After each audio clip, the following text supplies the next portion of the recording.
આજ તારીખ 12/3/2024 મંગળવારના રોજ 2019-20ના પાકના વીમાના વળતરમાં થયેલ અનિયમિતતા, સરકાર અને વીમા કંપનીની મિલીભગત લીધે ખેડૂતોના હાલ બેહાલ છે, જેને ધ્યાને લઈ કેશોદ કિસાન કોંગ્રેસ સમિતિના નેતૃત્વ હેઠળ કોંગ્રેસ સમિતિ કેશોદ અને શહેર કોંગ્રેસ સમિતિ કેશોદને સાથે લઈ મામલતદાર શ્રીને 2019-20ના પાક વીમા મુદ્દે આવેદન આપ્યું છે.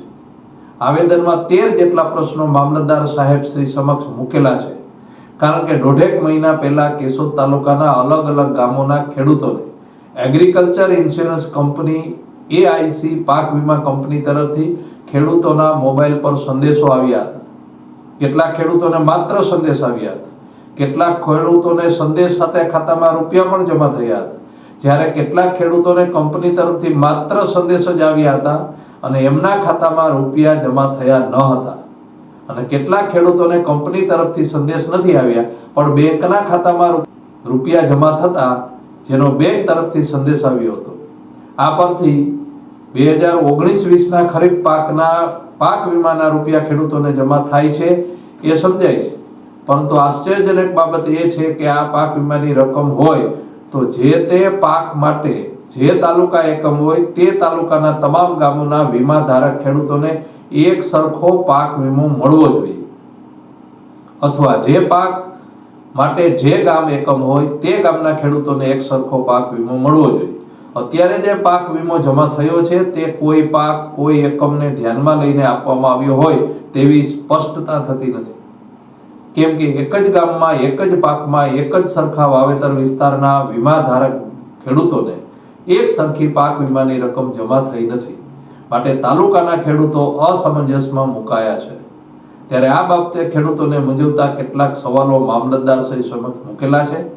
તાત્કાલિક ધોરણે સાહેબશ્રીને અનુરોધ કરેલ છે કે પાક વીમા બાબતે સ્પષ્ટતા કરે, નહીં તો ભવિષ્યમાં ઉગ્ર વિરોધ પ્રદર્શનો કરવામાં આવશે. આશિષ પીઠિયા, ચેરમેન કિસાન કોંગ્રેસ સમિતિ કેશોદ. આજે અમે મામલતદાર કચેરીએ મામલતદાર સાહેબશ્રીને કિસાન કોંગ્રેસ સમિતિ અને શહેર કોંગ્રેસ સમિતિ એ મળીને 2019માં જે કેશોદ તાલુકામાં પાક વીમો ચૂકવવામાં આવ્યો છે એ બાબતે આવેદનપત્ર આપ્યું છે. અને આ પાક વીમામાં વીમા કંપની જે એક એઆઈસી કંપની આપણે જુનાગઢ જિલ્લામાં ફાળવેલી હતી, તે કંપનીના ઘણા ખેડૂતોને મેસેજ આવ્યા હતા, ઘણા ખેડૂતોને મેસેજ નહોતા આવ્યા, ઘણા ખેડૂતોના ખાતામાં પૈસા આવ્યા છે, ઘણા ખેડૂતોના ખાતામાં પૈસા નથી આવ્યા. પણ હજુ સુધી સરકારે કાંઈ પણ જાતનું આમાં ડિક્લેરેશન કર્યું નથી કે આ પાક વીમો કયા વર્ષનો છે, કયા પાકનો છે, મુખ્ય પાકનો છે કે ગૌણ પાકનો છે.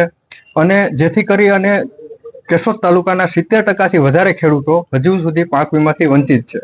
જો આ પાક વીમો 2019નો હોય, આમાં ગામ એકમ હોય તો ગામના દરેક ખેડૂતોને એક સમાન પાક વીમો મળવો જોઈએ. તાલુકા એકમ હોય તો તાલુકા એકમના લીધે આખા તાલુકાના ખેડૂતોને એક સમાન વીમો મળવો જોઈએ. પણ જેની કોઈ પણ જાતની હજી સરકારશ્રીએ ડિક્લેરેશન કરેલ નથી. તો આજે અમે મામલતદાર સાહેબને આવેદન આપી અને કીધું કે આ મુદ્દાઓ ઉપર ઝડપથી ડિક્લેરેશન કરવામાં આવે, નહીતર કોંગ્રેસ સમિતિ અને કોંગ્રેસ પરિવાર ભવિષ્યમાં ઉગ્ર આંદોલનો કરશે અને ખેડૂતોના હકનો પાક વીમો લેવા માટે મહેનત કરશે.